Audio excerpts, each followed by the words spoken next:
Good morning, it's Saturday, tomorrow is the big day, it's England versus Croatia, time for a little bit of payback. Before then, today's show is going to be looking at Certilogo, but more importantly, it's going to be looking at companies who are cutting Certilogos off, what it means for them as stores, but more importantly, what it means for you as a customer.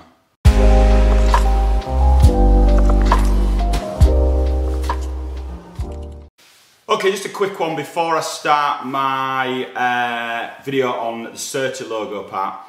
I want to just show off this jacket. It's new, it came from a lad in Hull, cash in hand, came round, lovely guy, so thank you for bringing it round to me. In most of my videos I wear my Stone Island Shadow Project nylon light smock. You'll have seen it, I get loads of messages about it, and I did a quick review on it in one of my earlier episodes. This is another one similar, it's a Shadow Project Nylon R, so it's not a light jacket this time. But shadow badge there. Lovely colourway, I love the contrast of the shadow badge to the grey, it's zippable as well. It's just a really nice jacket, but I'll include the art number here, so if you want to have a little look on Google and see if anyone is selling one, please do. But yeah, I'm absolutely loving the shadow at the moment. Now the purpose of the video is not to take you step by step through Certilogo. If you want to know the ins and outs of Certilogo, what it means for you as a customer, what you can do with it, buying, selling, etc, then head over to Hoxton Trends channel. He's done multiple videos. He had a question and answer session live with someone from Certilogo company in 2017. But he's got loads of content on buying and selling and using Certilogo. Here's the link here, his Instagram, etc. Head over there. Big shout out to Hox, who continues to make great videos. I'm going to be looking more at the idea of shop sellers, resellers, the independent market, cutting Certilogos, why they do it and what it means for us. So my whistle-stop tour of Certilogo, just so you know what it is in case you've never seen it before I look at cutting tags, is that it was placed into items to protect both the buyers and sellers. It's made up of two parts, so you've got a code that you can type into Certilogo and it'll tell you if something's authentic or not. And there is also the QR code that you can scan using your phone. Now, if the item comes back as fake, it is categorically fake, okay? So if it says fake on the app, it's fake. If it says genuine on the app, then the item is genuine, authentic, it's genuine. If it comes back with anomalies, that could be for a whole host of reasons. It tends to be that people have scanned the item in too many times and anomalies are flashing up. There could be a whole host of reasons, and they ask you for some more information, pictures, etc, so they can either say whether it's fake or authentic. So the sole purpose of it was to find out if items were legit or if they were fake. Now on the market in terms of selling, the issue people had with using Certilogo and letting people see the Certilogo was that if it was scanned too many times, it would come back as anomalies. And people would then worry and say, well, I think it's fake because it hasn't come back as authentic. So what people start to do is say, well, I'm not going to give the Certilogo out. Certilogo got round this and said, what we can do is we can give you sort of like an authentic stamp. So what you do is you upload your item. So I wanted to sell, for example, a t-shirt, upload a picture of the t-shirt, put the Certilogo information in there. So you need the QR code there, you need the codes in there, and they will give you a seal. It was almost like a certificate. So you could show the certificate on your selling page and say, look, it's already been checked out, here it is. It's all well and good doing that. We know how many people in the world at the moment are dishonest, and they may have a hat with the correct code and they can show you their tag name, etc, that it's authentic, but they could just ship you any rubbish out. So Certilogo was saying, look, when you receive that item, make sure that you then check it all again, which becomes a little bit pointless, but I understand the process. The process is we're trying to just make everything easier for the buyer and seller. It also gives you the chance as well that if you were to buy something fake, they'll generate a report as to why it's fake. and you can then contact your bank or your credit card company, etc., to try and get a refund on the money. So what they're doing, their intentions are very, very good. The issue we've got now is we've got some very, very cloudy waters. The waters are clouded now because people are cutting Certilogos out, and this is why. One of the fascinating things about Certilogo and the QR codes and the actual physical number codes is that we as a consumer only see a small portion of the information that's held in the cloud. We see if it's authentic. Certilogo can see so much more that's happening behind the scenes. For example, where was the item made? That will be held in the cloud. Where should the item be sold? Where was it intended to be shipped to be sold? Now, Stone Island are very strict on their stockists, so they have a number of shops that they work with to sell Stone Island.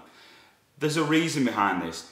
It's so that prices are consistent across stores. If people are undercutting each other, the market goes down, and the integrity of Stone Island trying to be a designer make could be hampered by these lower prices that Stone Island's selling for. So we have an official list of stockists, and you can see that there's just loads and loads of flannel stores. Basically anything Mike Ashley owns, he wants to sell Stone Island in. So there's the list.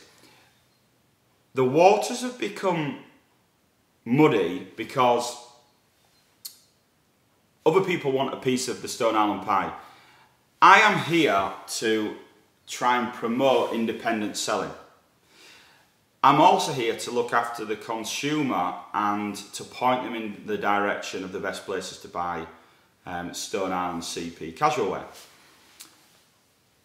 Very recently, there's been huge debates on Certilogos and whether they should be cut. So let's say I was to start an independent store and I want some Stone Island. I go to Stone Island Direct, I say, can you send me some of your stuff? Absolutely no chance. It's got to go to an official stockist. Okay, where can I find it from? Right, can I find a Stone Island supplier who's prepared to give me the stuff? Right, I found somebody. One of the first things they'll say is, look, the Certilogos have got to be cut because it can't come back to me as a distributor. Okay, so I've got to cut the Certilogo, so I need to decide whether I want to do that or not. I then decide I'm happy to cut the Certilogos, but it's what happens next, and this is the thing that is really annoying me, annoying people out there on the web. I see hundreds and hundreds of messages out there about the same thing. If we cut Certilogo, should we as the consumer be told? That's the big question. So here we go. Okay, so independent resellers out there, they've got the stock, they know that the Certilogo's cut. I've got no issue with that whatsoever. That's their choice to buy it like that. Here's what I'd be hoping as a consumer. The first thing I'd be hoping is that there are big discounts. There's no point going to an independent seller who are pricing their items exactly the same as Stone Island. Because if you've got a Certilogo cut, and here's an issue that I've got, if the Certilogo's cut and you buy the item and you go to resell the item at a future date, I'm not talking about flipping items for making money. I'm talking about just genuinely want to sell your item on. Not only are you going to find it harder to sell it because people are very wary if there's no Certilogo, and of course they are. The Certilogo has been put there to authenticate something. If it's not there, then there is a chance it could be fake. Now I'm not saying it's fake in the stores, but I am saying that if you're a consumer buying second hand, then you're going to be wary about buying something without a Certilogo. So it makes it harder for me if I bought something to resell. It also affects the price. It must negatively affect the price because it's not a full item. It's a damaged item in my eyes. It's a damaged item in many other people's eyes. And independent shopkeepers who are selling Stone Island can't really see this. I don't know whether it's buried in the head in the sand, trying to make money, but the item's faulty. It's got a fault with it because you've cut part of it off. So the price of the item, an independent reseller who is cutting Certilogo, should be cheaper than the Stone Island website. That can't be debated, it has to be. So that's number one, that's the first point. The price should reflect that Certilogo has been cut. If the price has been reduced, or if it hasn't been reduced, we as a consumer need to know if the Certilogo has been cut. It's not fair if the item lands at our door and that is the first time we realise that the Certilogo label has been cut. So how do we get around this? How do independent resellers get around this? Right, they've got to put it on the website somewhere. They've got to put it on the website somewhere. Otherwise, you'd be asking to return the item. I think if you do, if it's not on the website, any return postage should be on the sellers. The defected items, it should be on the sellers to return the item. I don't think you should be selling it if you're not putting it on your website. But where should it go on the website? I believe, and I think independent resellers should be doing this, I think it should be when you click on the Stone Island part of the website, there should be a notification across that page, either in a banner, or the first things you should see is an explanation of what it means to cut Certilogo, why they've done it, because we're not saying they shouldn't do it, but why they've done it, and so then the consumer knows what they're buying. I'm not having, and I don't accept, that you should be able to put it in small print in questions that you might pose to the company. And let me explain a little bit more about that now. Now, there are loads of independent resellers out there who are doing exactly what I'm about to explain now. I don't think it's right. I'm going to use David James Kerr's website. I'm just using him as an example. There are lots of others out there. Now, he sells Stone Island and CP Company, two of the things where Certilogos are cut off.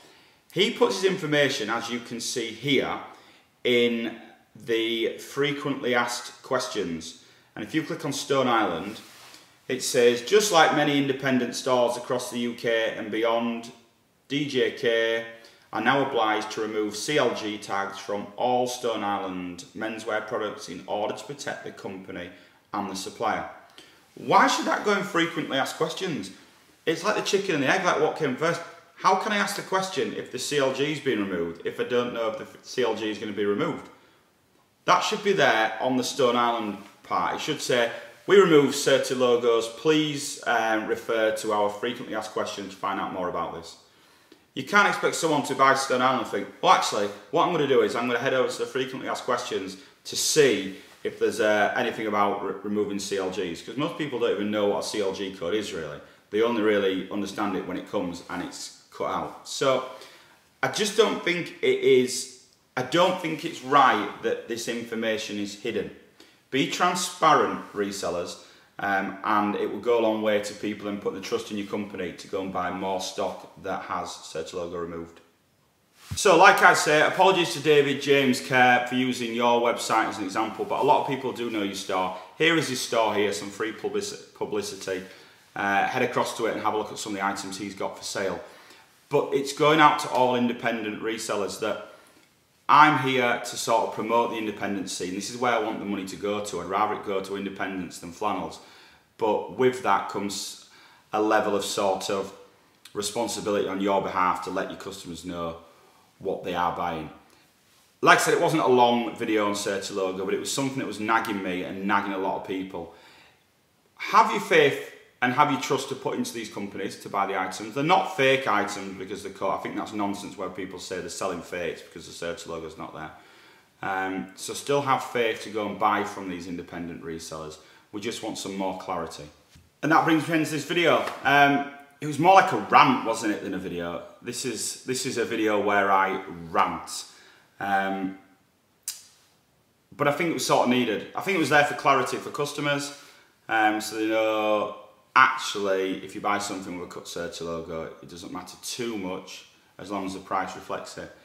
But yeah, it was me getting on my soapbox and having a rant at some of these stores. As always, look after yourself.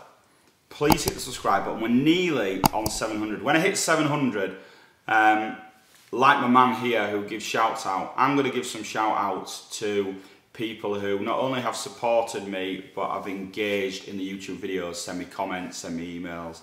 I like the comments. If you wake up and there's a new comment, I've responded to every single comment on my YouTube pages. So please do keep sending them through. Please subscribe. Head over to my Insta. I'm selling a lot more stuff at the moment, jackets, etc., because it's too warm to keep them on. So head over to my Instagram and subscribe. That's Casual Dresser. Like I said, tomorrow is a huge day of football. I'm sure you're all going to be out there in the gardens. Make sure you wear sunscreen. Sunscreen or sunscreen? Make sure you wear sunscreen. look after yourselves, enjoy your beers and your wine, and I will see you next episode.